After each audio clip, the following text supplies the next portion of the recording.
Notre première affaire prend place au Canada, dans le quartier de Pointe-aux-Trembles de Montréal. Je vais vous parler de Daya Khelaf, qui est la protagoniste de notre affaire. C'est une femme de 42 ans qui vit au Canada depuis plusieurs années. Elle travaille à la Banque Laurentienne, située à Montréal. Elle s'est mariée avec Nabil Issad en 2012 en Algérie.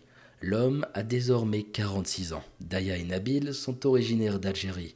Le couple a 2 garçons, Askil 2 ans et Adam 4 ans. La famille vit dans le quartier de Pointe-aux-Trembles depuis avril 2018 et connaît assez peu le voisinage. Ici, concernant les articles de presse, on est assez partagé. Certains vont dire qu'ils vivaient au Québec, tandis que d'autres sources assurent qu'ils ont émigré directement à Montréal après leur mariage. Voilà, c'est un petit peu flou, mais je devais vous le dire. Daya est une personne travailleuse qui sait se faire apprécier. Elle s'occupe énormément de ses enfants en dehors de son emploi. Nabil, quant à lui, est loin d'avoir un comportement irréprochable. Il ne s'entendait pas particulièrement avec le voisinage. L'homme évite d'être en contact avec eux quand ils ne causent pas de conflit. Avec le temps, la relation entre les deux époux est tendue, au point où Daya décide de se séparer de Nabil en 2018. Elle lance elle-même la procédure de divorce. Il faut savoir que le couple a été uni dans le cadre d'un mariage arrangé, même s'ils résidaient tous deux loin de leurs proches. Les traditions ont la vie dure, et même éloignées, les familles peuvent exercer un certain contrôle sur des membres éloignés. Comme vous devez l'imaginer, Nabil Issad n'est pas satisfait de cette nouvelle. Il ne va pas du tout apprécier ce qu'elle était en train de faire. Et c'est à partir de ce moment que son comportement évolue. Dans le mauvais sens du terme. Il devient colérique, voire paranoïaque à l'égard de Daya. Cette dernière se confie à son entourage proche. La police du SPVM est fréquemment appelée en renfort. Pour info, le SPVM, c'est le service de police de la ville de Montréal. Entre 2018 et 2019, il se rend au moins à 5 reprises au domicile familial. Les disputes deviennent récurrentes et il arrive que Nabil quitte la maison avec ses enfants, laissant Daya seule. Le temps passe et je vous laisse imaginer la situation chaotique au sein du couple. Donc comme je le disais, cette vie malheureuse continue jusqu'à un fameux jour. Le 10 décembre 2019, Nabil Issad se jette d'une fenêtre. Il va se jeter d'une fenêtre du 6e étage du centre hospitalier de Lanaudière, près de la ville de La Joliette. Le personnel sur place tente de lui porter assistance, mais l'homme est mort. Il est mort sur le coup. L'homme s'est rendu sur place avec le véhicule de son ex-conjointe. En parallèle, les autorités sont mis au courant sur ce qui s'est passé. Des agents se rendent sur place le jour même afin d'annoncer la nouvelle à ses proches. Ils sont là à frapper chez la famille de l'homme qui a mis fin à ses jours, mais aucune réponse. Les policiers repartent et ils font remonter qu'ils n'ont pas pu joindre la famille. La hiérarchie demande à la patrouille de retourner sur les lieux le lendemain matin et d'enfoncer la porte s'il n'y a aucune réponse des occupants. La patrouille se rend à nouveau au domicile familial dès le lendemain matin. Les agents de police ont désormais l'accord de leur supérieur pour entrer dans la maison, s'il n'y a aucune manifestation de Daya Khelaf. Il refrappe à la porte à nouveau, mais la scène de la veille se répète. Personne ne répond ou ne vient leur ouvrir la porte de la maison. Il n'y avait aucun mouvement ou bruit dans la maison, ce qui augmentait l'inquiétude des policiers. Après avoir fait le tour de la maison, ils trouvent une porte non verrouillée. Daya et ses enfants sont découverts tous les 3 décédés chez eux, dans la chambre parentale. Les victimes se trouvent dans le même lit, à peine dissimulé, sous une couverture. L'information est remontée au poste de police. Les premières équipes d'investigation bouclent le secteur de la scène de crime en début d'après-midi. Une autopsie est réalisée sur les 3 victimes. D'après le coroner, la mort a eu lieu probablement dans leur sommeil. Et apparemment, ça n'aurait duré qu'un laps de temps. Aucun d'eux n'a eu le temps de se défendre, ça a été très rapide. Les corps de Daya et de ses enfants ne portent aucune marque défensive. Ils ont visiblement été étranglés à l'aide de fils d'appareils électriques. Le rapport d'autopsie confirme que les corps ont été déplacés, comme si quelqu'un avait changé de position. Avec toutes ces informations, tout porte à croire que Nabil Issad a tué sa famille. Sa propre famille. Et ensuite, je vais me permettre, comme un lâche, il va mettre fin à sa vie le jour même de son acte. Je suis désolé, je suis un peu vulgaire, mais c'est un putain de lâche. Il va tuer sa propre famille, et ensuite, il va partir avec eux. Mais ils t'ont rien demandé, pourquoi tu vas les assassiner? Enfin bref. Parfois, j'ai tendance à m'énerver et m'emporter envers les tueurs parce que je pense trop aux victimes. Je me dis, mais il vient de prendre la vie de 3 innocents. 2 enfants en bas âge et sa femme. Comment tu peux pas t'énerver, sérieux? Enfin bref, poursuivons. L'entourage de Daya et ses enfants sont sous le choc, et ça se comprend. Le voisinage s'exprime dans la presse concernant les faits. La mère et les garçons avaient l'air heureux. Concernant le père, il avait un tempérament distant. Il lui arrivait d'insulter des voisins, dont mon père. Tout le monde en parlait dans le quartier. Ici, tout le monde se parle et s'entend très bien avec les autres. Si la mère de famille et ses enfants se fondaient dans le quartier, ce n'était pas le cas de Nabil Issad. Les amis et collègues de travail de Nabil ne comprennent pas non plus comment il a pu en arriver là. Voici ce qu'ils vont dire le concernant. La dernière fois que j'ai vu Nabil, c'était il y a un mois environ, et j'ai trouvé qu'il avait l'air d'un homme détruit. C'était un homme préoccupé. Il ne pouvait plus voir sa femme et ses enfants, et il parlait de ça constamment. Plus je le voyais, moins ça s'arrangeait. C'est ce que va dire Fateh Slamani, un ami de l'homme. Ici, je trouve ça triste. Tout le monde savait en avance que c'était quelqu'un de mauvais. Mais malgré ça, il sera trop tard. Il aura fallu que cet homme passe à l'acte pour qu'on se rende compte à quel point c'était un homme dangereux. Des collègues de travail se souviennent que Daya se rendait sur place pour déposer son déjeuner à son mari. La mère de famille était vue comme une femme aimante et bienveillante. Elle était toujours là pour prendre soin de lui.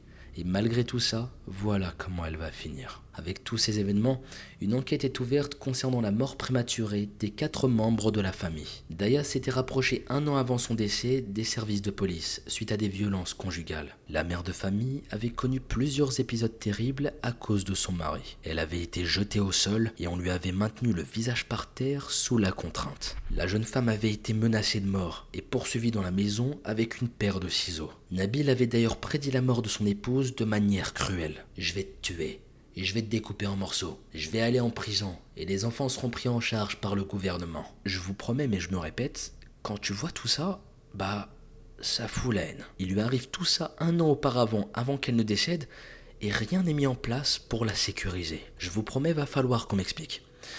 Enfin bon, je vais me calmer et on va essayer d'en savoir un peu plus sur la situation. C'est malheureux de voir que la plupart du temps, ce sera déjà trop tard. Le mal sera déjà fait, qu'on n'aura pris aucune mesure pour éviter tout ça. Enfin bref, la mère de famille, suite à toutes ces menaces, a décidé de quitter son mari. Cependant, Daya ne voulait pas que son mari ait de casier judiciaire, malgré ce qu'elle avait vécu. Au contraire, elle cherchait à l'aider. Elle avait fait appel à la fois à la police, auprès de qui elle avait porté plainte, mais souhaitait l'assistance de médecins. Elle savait que Nabil était atteint de troubles mentaux, et le soupçonnait d'être atteint de schizophrénie. Le 27 août 2018, Nabil Issad est accusé pour 2 motifs de voies de fait, un armé et un simple. L'homme comparé au tribunal, mais est remis en liberté sous condition. Il ne doit pas rentrer en contact avec sa femme, ni s'approcher de son domicile. L'homme continue cependant de se rendre dans le quartier, malgré les injonctions de la justice. Je reviens rapidement concernant Daya.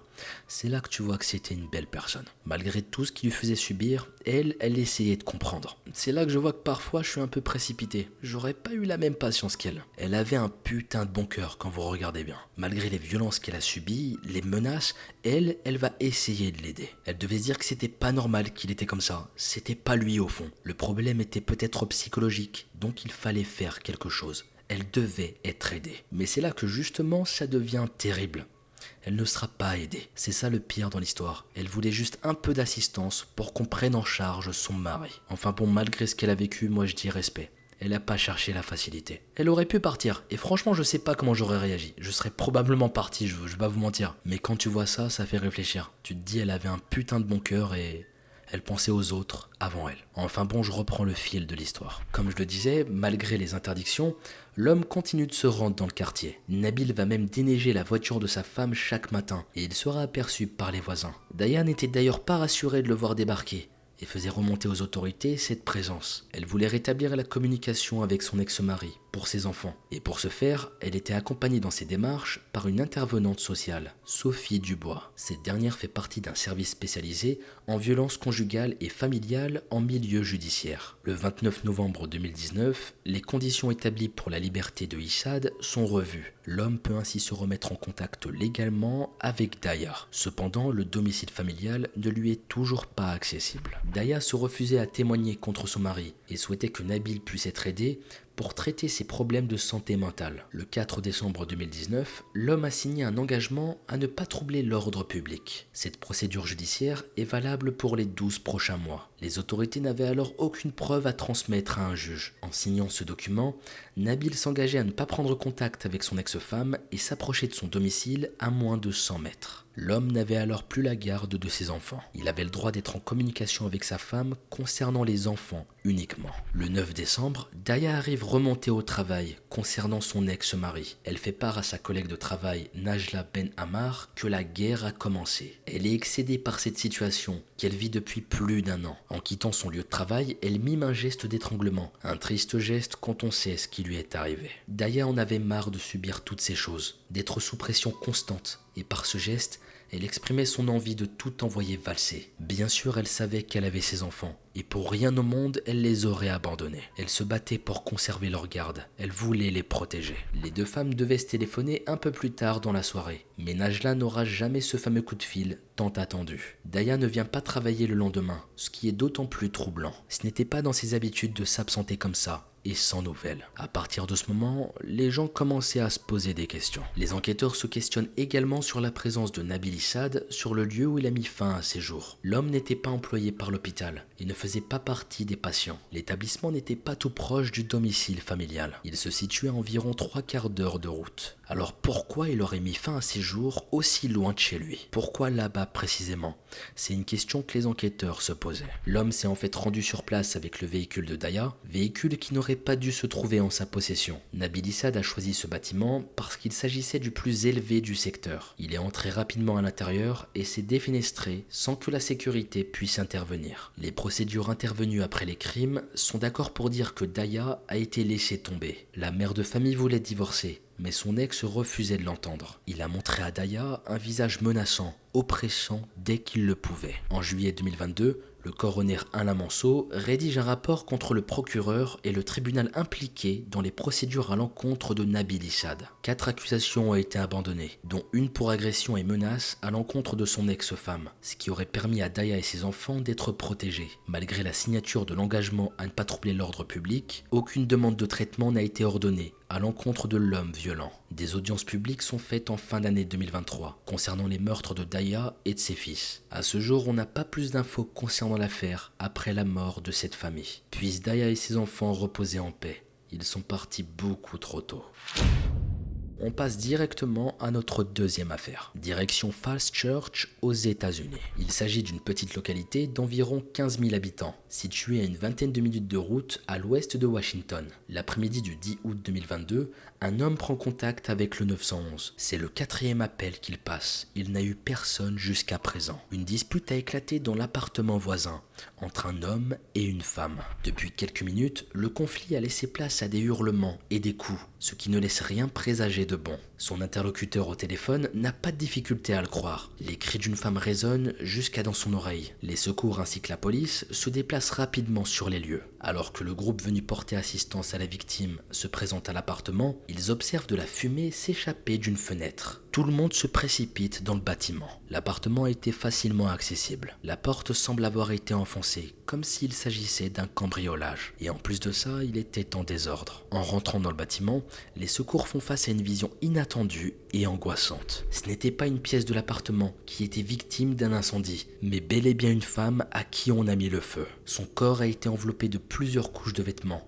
afin de se consumer sans difficulté. Les flammes sont éteintes rapidement et on apporte les gestes de premier secours. Mais la victime est dans un état plus préoccupant qu'on ne pouvait l'imaginer. Elle a essuyé plusieurs coups au niveau de la tête et de la gorge à l'arme blanche. Et tout ça a causé une importante hémorragie. Malgré tous les efforts de l'équipe médicale, la femme succombe de ses blessures. Le corps de la victime est examiné afin de déterminer la cause de la mort. Le médecin légiste va compter environ 10 coups portés à l'arme blanche. C'est dire à quel point celui qui a fait ça avait une haine profonde envers elle. Concernant le corps, il était dans un terrible état suite à son embrasement. La femme, que l'on identifie comme étant Sylvia Vaca Abakey, a ensuite été aspergée d'un liquide inflammable avant d'être incendiée. Le meurtrier souhaitait couvrir les traces de son crime. Le meurtre et les conditions dans lesquelles il est intervenu choquent à la fois les autorités sur place et celles ayant poursuivi le travail d'investigation. En tant que procureur de Commonwealth, j'ai vu un grand nombre de scènes de crime et de photos, mais celles-ci sont démarquées par la gravité des blessures de la victime.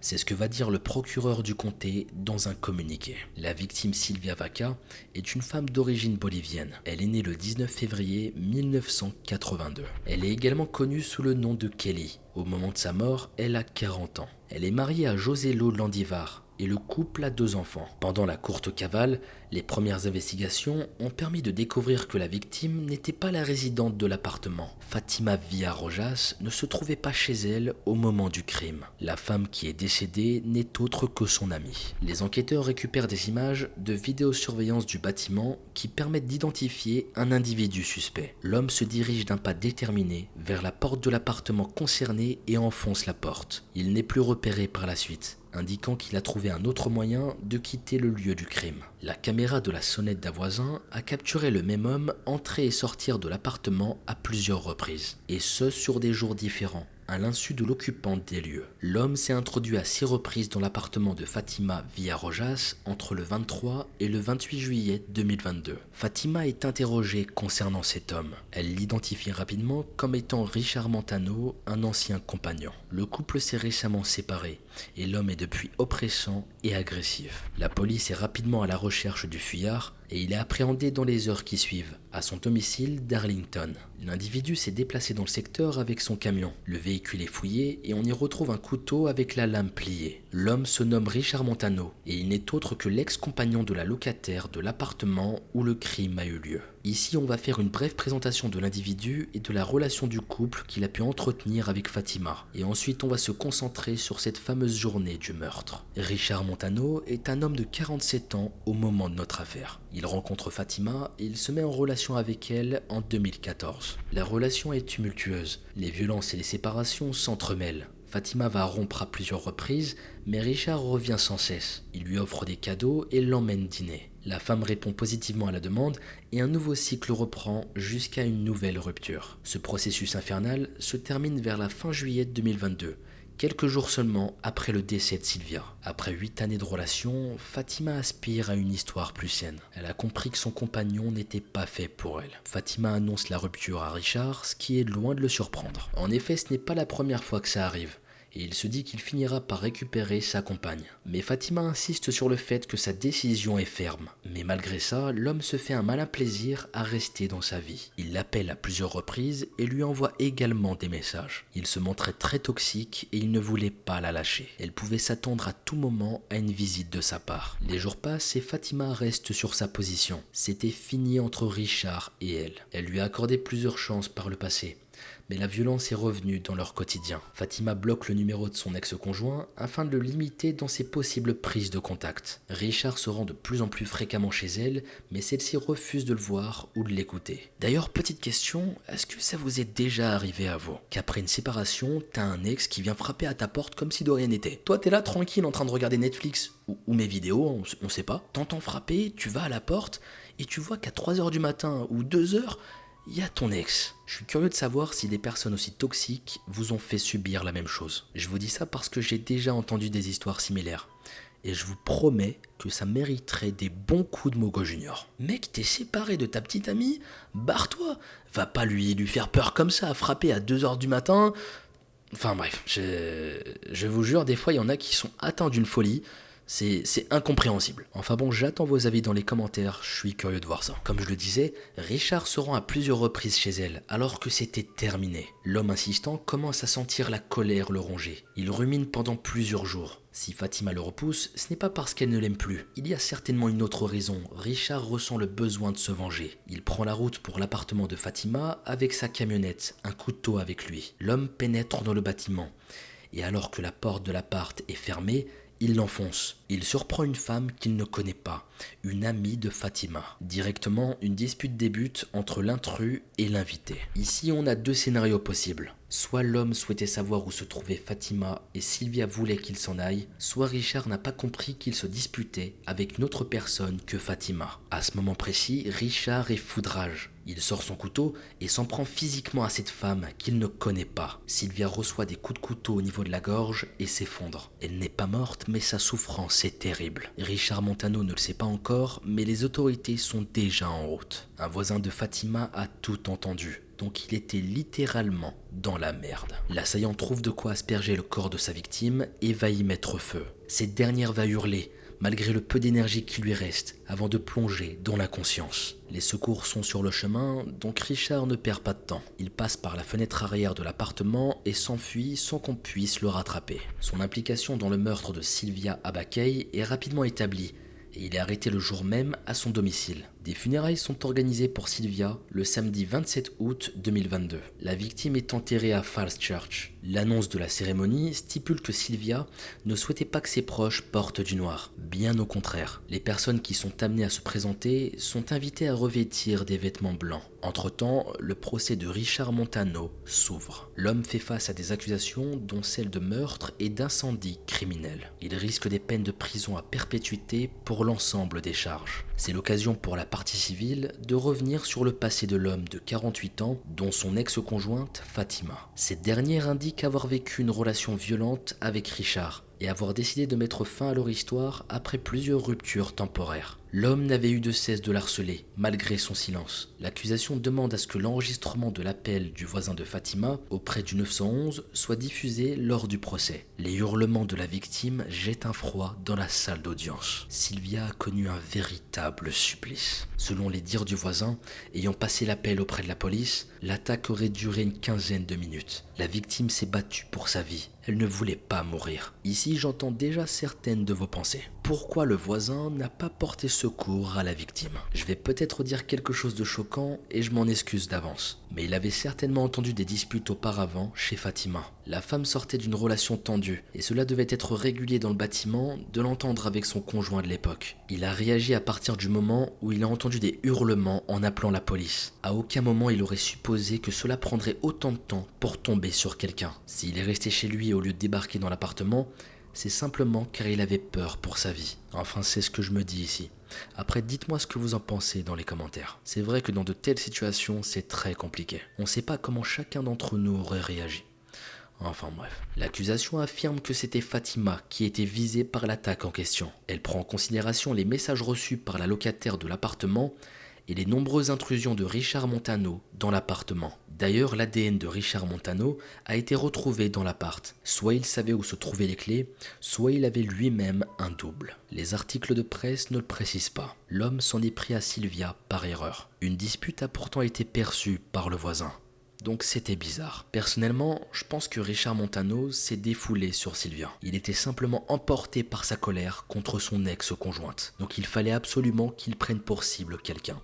Je le vois un peu comme ça. L'avocate de la défense, maître Mandy Petrocelli, assure que si la relation amoureuse de Fatima et Richard était compliquée, cela ne voulait pas dire que l'homme voulait la tuer. L'avocate assure que l'homme repéré sur la vidéosurveillance du bâtiment où le crime a eu lieu n'est pas son client. D'ailleurs, rien ne prouve que ce soit lui qui a tué Sylvia. La présence de l'ADN de son client dans l'appartement n'est d'ailleurs pas significative. L'homme était déjà revenu à plusieurs reprises chez elle durant leur relation. Elle déclare aussi que la précédente relation amoureuse avec la locataire de l'appartement n'a rien à voir avec le procès pour meurtre. Joselo Landivar, le mari de la victime, est soutenu lors de l'audience de condamnation du 5 octobre 2023 par une dizaine de proches. Il déclare vouloir que le meurtrier de sa femme et mère de ses 2 enfants pourrisse en prison. Il mérite d'être enfermé jusqu'au restant de ses jours. L'ex-conjointe de l'accusé, quant à elle, Fatima Rojas, est dans un état d'esprit assez particulier. Richard Montano est venu à l'origine pour attenter à sa vie, mais c'est finalement son amie qui est morte. Voici ce qu'elle va dire. Je me sens coupable.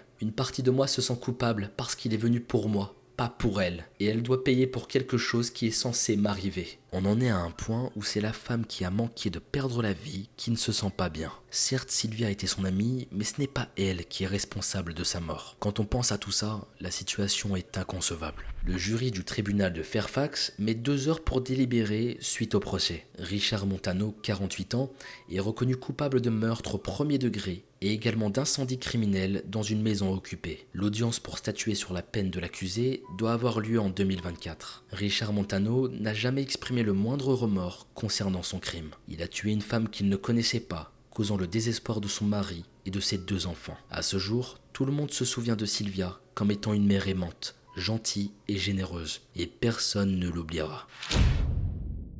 Je vais vous présenter brièvement Romina Ashrafi, la protagoniste principale de notre affaire. Elle est née le 6 août 2006 dans la province de Gilan, dans le nord de l'Iran. L'adolescente est originaire de la ville de Talesh. qui est située à environ 350 km de la capitale iranienne, Téhéran. Elle est la fille de Rana Dashti et de Reza Ashrafi. Et ici, je n'ai pas pu trouver de source renseignant si elle avait des frères ou sœurs, donc je suppose qu'elle était fille unique. La jeune fille mène une vie tranquille, elle n'a jamais fait de problème à qui que ce soit ou n'a jamais eu de mauvais comportements. Elle semble bien intégrée dans son environnement. La jeune fille est surveillée de près par son père, qui lui laisse assez peu de répit. Tous ses moindres faits et gestes sont scrutés. Romina n'a pas le droit de sortir où elle veut et elle ne peut pas porter les vêtements de son choix. Donc là déjà c'est assez triste pour elle, on la sent totalement oppressée. Au fil du temps, Romina fait la connaissance d'un homme au sein de sa ville. Un homme qui est bien plus âgé qu'elle, Bahman Kavari. Il a environ la trentaine et les circonstances de cette rencontre ne sont pas connues. L'adolescente tombe amoureuse progressivement, au fur et à mesure que les jours passent. Mais il y a comme un gros problème avec cette relation. Romina a 13 ans et l'homme qui s'intéresse à elle a environ 15 ans de plus. La différence à cet âge-là, c'est pas possible. Vous m'auriez dit elle a 20 ans et lui 35. Là, c'est discutable. Mais 13 ans, elle a 13 ans, bordel. Qu'est-ce que tu vas t'intéresser à un enfant alors que t'as 15 ans de plus qu'elle? Elle a 13 ans. En plus, on sait tous à quel point on est influençable vers l'adolescence. Même si on a certains qui vont dire le contraire, on est tous influençables à cet âge-là. Donc de voir qu'un porc s'intéresse à toi alors que t'es encore en train de jouer avec des jouets, c'est totalement farfelu. Enfin bref, et je tiens à dire que loin l'idée de juger Romina sur ce fait. Mais je n'aurais pas vu d'inconvénient concernant cette relation si la jeune fille était majeure. Là, le petit ami a clairement un pouvoir sur elle en vue de son âge. Il connaît beaucoup plus de choses sur la vie qu'elle, il a beaucoup plus d'expérience. Il peut plus facilement la manipuler, lui faire peur, lui faire croire des choses. C'est tout ça cumulé qui rend la relation très malsaine. Le couple souhaite se marier, mais le projet n'est pas du goût de la famille de Romina. La jeune fille est sous la responsabilité de son père, tant qu'elle n'est pas mariée. Si ce n'est pas sa famille qui choisit son futur mari, elle doit donner son accord sur l'homme que Romina souhaite épouser. Le petit copain de Romina est musulman sunnite, alors que la jeune fille et sa famille sont des musulmans chiites. Ici, petite bulle, histoire de vous raconter de quoi il s'agit. Alors pour info, le sunnisme et le chiisme sont des branches de la religion musulmane. Pour vous expliquer grossièrement et rapidement la différence entre ces pratiques, le rapport à Dieu est vu différemment. Si l'islam provient du prophète Mohammed,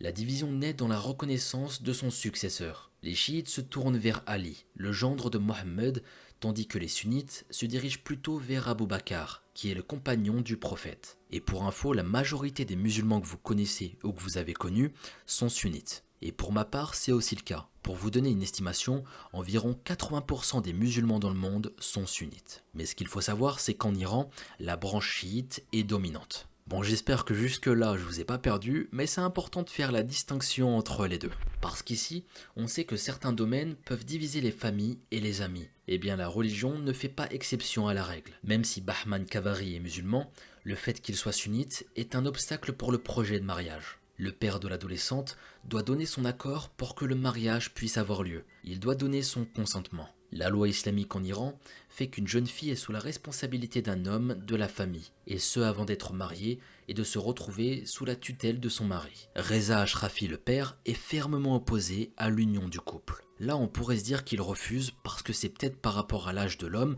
qui est beaucoup trop âgé. Mais pas du tout, ça va être juste pour une question d'honneur de ne pas mélanger sunnite et chiite. Déjà, les raisons ne sont pas bonnes, ça commence très très mal. Pour lui, s'il laisse ce mariage se réaliser, l'honneur de la famille serait terni. Il préfère que sa fille se tue. Il va même lui dire en face. En apprenant cette décision, Romina décide de s'enfuir avec son petit copain. Elle laisse une lettre derrière elle à l'attention de son père. Reza le père porte plainte pour enlèvement à l'encontre de Bahman Kavari. La police est désormais sur la piste de la jeune fille et elle mettra tout en place pour la retrouver. Romina trouve refuge chez la sœur de Bahman durant 3 jours. Les autorités retrouvent Romina et ont fait le tour de l'entourage de la jeune fille ainsi que de son petit ami. Suite à ça, Romina est conduite directement dans un poste de police. L'adolescente tente de faire entendre raison aux officiers qui l'ont retrouvée. Elle dit que son père est dangereux et qu'elle craint pour sa vie. Reza Ashrafi est prévenue par les autorités afin de venir la récupérer. La jeune fille retourne chez elle sans savoir ce qui l'attend. Romina est de retour chez ses parents, dans la province de Gilan, mais pour une courte durée.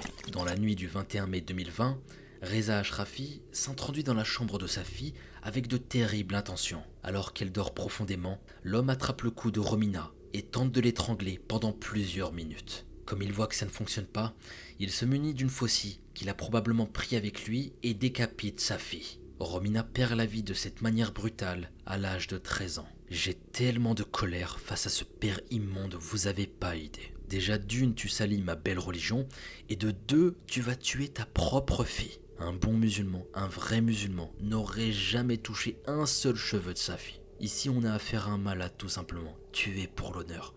Qu'est-ce que tu fais? Tuer pour l'honneur. Tu te rends compte de ce que tu fais? Mais je le foutrais dans ton ce foutu honneur. Qu'est-ce que c'est que cet honneur, bordel? Désolé de mal parler ou quoi, mais ce genre d'affaire me rend fou et je peux vous dire que je me limite parce que ce mec-là mérite des insultes et mérite d'être enfermé. Elle avait 13 ans, bordel. Elle n'a même pas pu se défendre, Meskina. La pauvre a été prise par surprise dans son sommeil, alors que son père tentait de l'étrangler. Elle a dû être sonnée par l'acte en lui-même. Suite à son crime, Reza Ashrafi quitte la maison familiale, toujours en possession de son arme. Il se rend à la police et confesse le meurtre de sa fille. L'homme est mis directement en état d'arrestation. Le décès de l'adolescente est une onde de choc dans le pays. À nouveau, une jeune fille a été tuée dans le contexte familial pour l'honneur. Le père de Romina risque une peine de prison entre 3 et 10 ans pour son crime, selon la loi iranienne. Comble de l'horreur, le nom de Reza figure sur le faire-part annonçant le décès de la jeune fille. Il l'annonce comme une personne normale parmi les membres de la famille endeuillée. Quand je suis tombé sur cette information, j'étais sidéré. Comment ça ton nom figure parmi les proches attristés? Quoi, maintenant qu'il l'a tué et qu'il a rétabli son honneur, il peut enfin à nouveau l'aimer? C'est n'importe quoi. Et les 3 à 10 ans de prison, on en parle, c'est pas du tout suffisant. La jeune fille est enterrée le 23 mai, dans un village qui se nomme Sefid Singan, en présence de sa mère, de ses tantes et de ses cousines. Rana, la mère de Romina, s'exprime dans la presse. Elle raconte ce jour qui a fait basculer sa famille. Je ne sais pas si elle nous a donné des somnifères, mais elle nous a servi le thé. Son père s'est rapidement endormi. Nous nous sommes couchés plus tard. À 3 heures du matin, quand je me suis réveillé, Romina n'était pas là. Son père l'a appelée, on l'a cherchée, on a pensé qu'elle s'était tuée. Elle avait écrit une lettre où elle disait à son père « Toi qui voulais me tuer, considère que je suis déjà morte ». Romina craignait pour sa vie et elle savait de quoi son père était capable. Mesquina la pauvre, elle fait vraiment, mais vraiment de la peine. Elle savait qu'elle avait de gros risques, mais qu'est-ce que tu veux qu'elle fasse? Même la police va appeler son père et ne pas la protéger. Qu'est-ce que tu veux qu'elle fasse? La mère de Romina estime que la fuite de sa fille a été motivée par la crainte qu'elle avait envers son propre père. Elle refuse que son mari revienne dans leur village. Rana la maman va même plus loin dans ses propos, réclamant la peine de mort pour l'homme responsable de la mort de sa fille. Elle a vécu 15 ans avec son mari et craint pour sa vie et celle de ses proches, tout comme sa fille avant elle. Et comme on a pu le voir dans la vidéo traitant Mona Heydari, la loi iranienne ne s'est pas arrêtée sur la question du crime d'honneur. Elle peut entrer dans le cadre d'une tradition personnelle, ce qui rend le jugement très difficile. Comble de l'horreur, Reza a souhaité s'assurer auprès d'un avocat qu'il n'encourait pas la peine de mort pour un tel crime. En effet, Romina est vue comme la propriété de son père. L'Iran considère que la maîtrise de la famille, et des femmes en particulier, est nécessaire pour que les hommes soient vus comme des vrais hommes. Reza Ashrafi s'est senti humilié face à la situation, donc il a voulu se venger. Sa fille qui prend la fuite avec son petit ami, c'est déjà un manque de respect envers lui. Et le regard des gens est terrible pour lui. Je peux comprendre qu'on vit pas dans la même société, mais de là à commettre un acte aussi irréparable de tuer ta propre fille, c'est impardonnable. Déjà, qu'est-ce que tu t'en fous du regard des gens? Si on vivait pour le regard des gens, on serait tous morts à l'heure actuelle. C'est n'importe quoi. Déjà, quand je vois ça, je me dis, mais est-ce qu'il a aimé au moins une seule fois sa fille? Hein? Une seule fois. Si t'as aimé au moins une seule fois ta femme, ta fille, je peux te dire que jamais, jamais de ta vie, tu ne ferais ça. D'ailleurs, on remarque dans cette affaire que la mère était loin d'être en accord avec cette décision. Reza a décidé seul du sort de Romina. C'est lui qui a décidé de faire ça, et seulement lui.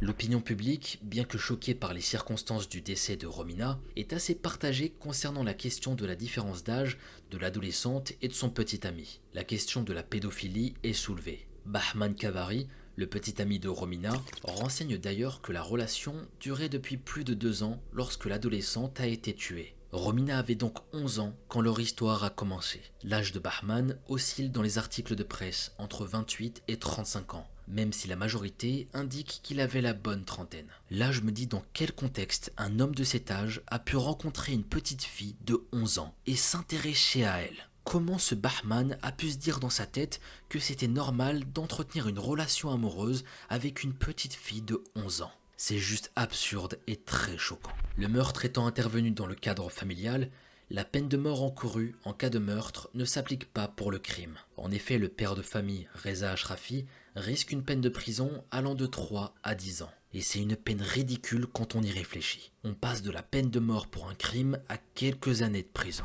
Reza a tué sa fille, mais il aura la possibilité de sortir et vivra le reste de ses jours sans encombre. Il refusait de donner des libertés à sa fille, préférant la voir morte plutôt que mariée avec un homme qu'il n'a pas choisi. Massoumeh Ebtekar, la vice-présidente chargée des femmes et des affaires familiales, exige qu'une loi voie le jour afin de donner la priorité à la sécurité des femmes. Elle souhaite que l'instauration se fasse rapidement, c'était très important à ses yeux. Elle déclare qu'un ordre spécial a été donné pour enquêter sur l'affaire de Romina. Le site officiel du président renseigne que Hassan Rouhani regrette ce meurtre. Il rejoint Massoumeh Ebtekar dans sa volonté de promulgation de nouvelles lois visant à protéger les femmes et à prévenir les violences. Amnesty Iran aspire que sa loi évolue dans le pays. Le prince héritier Reza Pahlavi, de l'ancien régime avant la révolution de 1979, exprime également son ressenti à propos du crime sur son compte Twitter. Il assure que la législation n'appartient pas au XXIe siècle. Sa fille Nour est très engagée dans cette lutte contre les violences et les meurtres de femmes en Iran. Elle a pour source d'inspiration sa propre grand-mère, Farah Pahlavi, qui lors de son règne en tant qu'impératrice d'Iran a œuvré pour l'émancipation des femmes. Les journalistes et activistes du pays ne sont pas certains que la mort de Romina suffira à faire bouger les choses. Le média Ironwire diffuse le message de sa famille. Romina Ashrafi, une étudiante de 13 ans, a été arrêtée pour être tombée amoureuse et avoir fui pour épouser un garçon qu'elle aimait. Elle a été renvoyée dans sa famille par un juge de sa ville natale, malgré ses appels à ne pas la remettre à son père. Malheureusement, elle a été brutalement tuée par son père dans son sommeil le jeudi 21 mai. À l'issue de l'instruction, Reza Ashrafi est condamné à 9 ans de prison en août 2020. L'homme s'est soucié de son honneur avant de donner la mort à sa fille, qui, rappelons-le, n'avait que 13 ans. Je vais à nouveau vous parler d'une jeune fille qui a connu un destin funeste. Nous sommes dans l'Orezstan, à l'ouest de l'Iran. Mobina Souri est une jeune fille sans histoire de 14 ans. Nous n'avons pas d'informations au sujet de sa famille, si elle a des frères et sœurs. J'espère juste pour elle qu'elle a connu une belle enfance. Mobina est mariée très jeune à un religieux, qui est son cousin. Le mariage certainement arrangé par sa famille devait être prévu depuis plusieurs années, le temps que Mobina grandisse. Les mariages d'enfants ne sont pas rares en Iran. L'âge idéal pour une fille est de 13 ans et 15 ans pour un garçon. Si l'âge n'est pas atteint, les parents de la future mariée et la justice doivent donner leur accord pour que la cérémonie puisse avoir lieu. Une rumeur circule à propos de Mobina. La jeune fille de 14 ans aurait été proche d'un garçon, et ce garçon serait entré dans la maison de Mobina pendant la nuit. Au travers des articles que j'ai pu lire, je n'ai pas su comprendre si le mari de Mobina se trouvait sur les lieux ou non lors de cette visite. La rumeur est telle qu'une bonne partie de sa famille ainsi que celle de son mari s'implique dans cette histoire. Le destin de l'adolescente est scellé sans qu'elle ne puisse rien faire. Est-ce que Mobina était au courant de ces histoires qui se racontent sur elle? Ça, on ne le sait pas. Il y a beaucoup de flou dans cette histoire, beaucoup de zones d'ombre et de rumeurs. Difficile de savoir ce qui s'est vraiment passé, mais ce que l'on sait, c'est qu'elle va être tuée. Mobina est tuée le 30 août 2021 par son mari à l'aide de son propre foulard. Et s'il l'a tuée avec un foulard, eh bien c'est pas pour rien, tout était calculé. Ils pourront dire comme ça qu'elle a mis fin à ses jours. Et comme par hasard, dans la suite de l'histoire, sa famille ne porte pas plainte. Comme c'est bizarre. Mobina a été assassiné pour que la famille retrouve son honneur. Il a été décidé suite à cette fameuse rumeur que sa vie n'avait pas de valeur. Je trouve que c'est terrible d'entendre ça. Juste avec une rumeur, elle va perdre la vie. Vous imaginez? Mobina n'était pas vue comme une personne, mais plutôt comme un obstacle à l'épanouissement de son mari et de sa famille. Le rapport de police renseigne que la victime est âgée de 16 ans, ce qui est totalement faux. Je me demande pourquoi ici, l'âge réel de Mobina n'a pas été inscrit. C'était comme si le fait de la vieillir de 2 années allait rendre le crime un peu moins horrible. Au lieu de mettre 14, ils vont mettre 16 ans, comme ça ce sera plus facile à avaler. Quelle bande de lâches, sérieux. Le mari de l'adolescente est vite accusé du meurtre. Cependant, il refuse d'admettre avoir commis quoi que ce soit. Mobina s'est tuée elle-même d'après lui. Ici, il n'y a pas d'autre version des événements. L'homme est emprisonné puis relâché après quelques jours seulement. Quelques jours seulement, ouais, vous avez bien entendu. L'annonce de la mort de la jeune fille est faite par un journaliste qui se nomme Sina Kalandari sur sa chaîne Telegram. Quelques heures seulement après la publication de l'information, les policiers de la Fatah, qui est la cyberpolice en Iran, se rendent au domicile de l'homme afin de l'intimider. L'agence de presse officielle Rokna a entre-temps relaté une nouvelle version des faits. Sina Kalandari, le journaliste, est mis en état d'arrestation peu de temps après, le 7 septembre, suite à une plainte de la famille de la victime elle-même ainsi que des suspects. Sur ordre du parquet, les autorités interviennent et le journaliste est envoyé en prison pendant 11 jours. Il sera libéré sous caution. Il est enfermé quand même parce qu'il a dit la vérité. Vous vous rendez compte à quel point tu peux rien dire. Et durant sa détention, le journaliste souffre de soucis de santé. Il s'exprime dans le journal Amdeli de Téhéran sur les événements vécus. Le journaliste est mal au point à cause d'un ulcère à l'estomac, ce qui va lui provoquer par la suite une hémorragie interne. Malgré l'intervention de sa femme auprès du juge pour discuter de sa situation, l'état de santé du journaliste ne s'arrange pas. Les médicaments qu'on lui donne ne sont pas adéquats et ça va même aggraver son cas. Il ne sera conduit à l'hôpital qu'à sa sortie de prison. Le 11 novembre 2021, il est condamné par un tribunal à 13 mois et 16 jours de prison pour publication mensongère. Et il aura aussi une peine similaire pour diffusion de photos de la victime. Et je viens de me rendre compte là maintenant, en vous racontant cette histoire, que je prends des risques. Imaginez que l'État iranien tombe sur cette vidéo, je suis dans la merde. Déjà, regardez ce qu'ils ont fait à ce pauvre journaliste qui a relaté la vérité. Alors imaginez ce qu'ils vont me faire, ces fourbes. Non, plus sérieusement, je pense pas craindre quoi que ce soit, mais ça fait peur quand même. Quand tu vois ça, tu te sens oppressé, tu peux pas dire ce qui se passe réellement dans le pays. Si je disparais du jour au lendemain, et c'est sérieux, retrouvez-moi, hein. Je compte sur vous, ma communauté, hein. Ouh.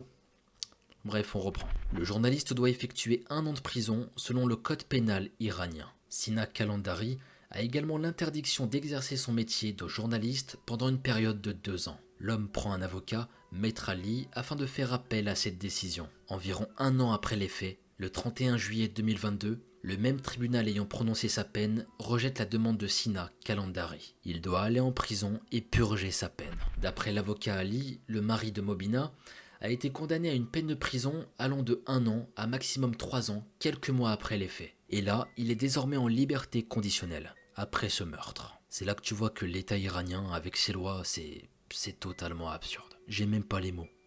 Et je préfère continuer parce que je vais m'énerver sinon. L'avocat Ali traduit l'horreur du crime à l'encontre de Mobina Souri avec les phrases suivantes. Une fille a été brutalement assassinée par son mari. Puis le père du meurtrier garde la tête haute au tribunal et déclare sans crainte au juge que son fils a respecté les coutumes tribales et n'a commis aucune faute. En revanche, la famille de la victime vient au tribunal avec la peur au ventre et a peine à se défendre. L'avocat poursuit au sujet de la société ainsi que de son client. La partie effrayante de l'histoire, c'est que ce n'est pas la première fois que le pouvoir judiciaire a mis en œuvre une approche tribale des affaires et ce ne sera pas la dernière. Le public est gravement bouleversé par ce meurtre. Et alors que le tueur a bénéficié d'un congé de prison, le journaliste qui a révélé la vérité va aller lui en prison. Le mari de Mobina a en effet avoué son meurtre après avoir nié. Mais sa sentence n'est pas du tout à la hauteur de son crime. Ce que je trouve triste et désolant dans cette deuxième affaire, c'est qu'on parle pas assez de Mobina. On ne sait même pas la vie qu'elle a pu avoir avant d'être lâchement tuée. On ne connaît rien sur son passé,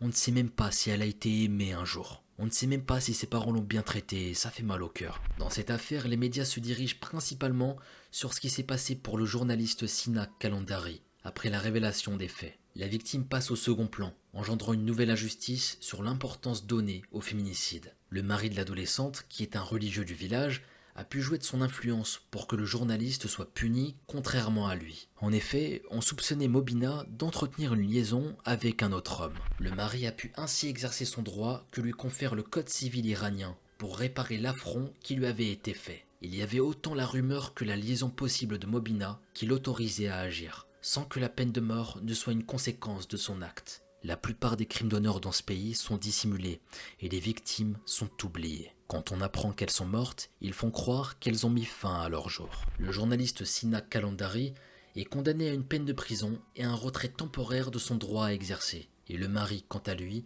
s'en tire assez facilement. Ici, on n'a pas d'informations précises sur son âge ou quoi que ce soit, mais on suppose aisément qu'il a pu refaire sa vie, reconstruire un foyer après un autre mariage. Mobina, elle, n'apparaît dans aucune équation. Elle a vécu et elle est morte sans qu'un réel hommage ne lui soit fait. Je n'ai même pas su trouver vers quelle date ses funérailles ont eu lieu. J'ose espérer que les proches et les amis qui l'aimaient ont fait le nécessaire pour qu'elle puisse reposer en paix. Ainsi se terminent ces deux affaires, sur Mobina Souri et Romina Ashrafi. Deux affaires tellement tristes, elles sont mortes pour rien du tout. Et tout ça lié à des crimes d'honneur. Comme d'habitude, ce genre de crime, c'est juste dégoûtant et ça met en colère. Ça met en colère de voir tout ça, de voir qu'elles sont mortes pour ce qu'on appelle l'honneur. Ces affaires sont relativement récentes et ça me fait de la peine encore aujourd'hui de voir que des adolescentes sont assassinées pour cette raison, pour l'honneur. Le triste hasard veut que les deux jeunes filles avaient le même âge. L'une souhaitait se marier avec son petit ami, ce qui lui a été refusé. La seconde tuée peu de temps après son mariage par son mari ainsi que sa famille. Je trouve que ces deux affaires sont terribles et honnêtement, j'ai pas les mots. Qu'Allah ouvre les portes du paradis pour ces deux pauvres femmes. J'espère qu'elles reposent en paix là où elles sont. Vraiment. J'aimerais avoir vos avis concernant ces deux affaires et ce que vous en pensez. D'ailleurs, je suis toujours autant choqué des condamnations.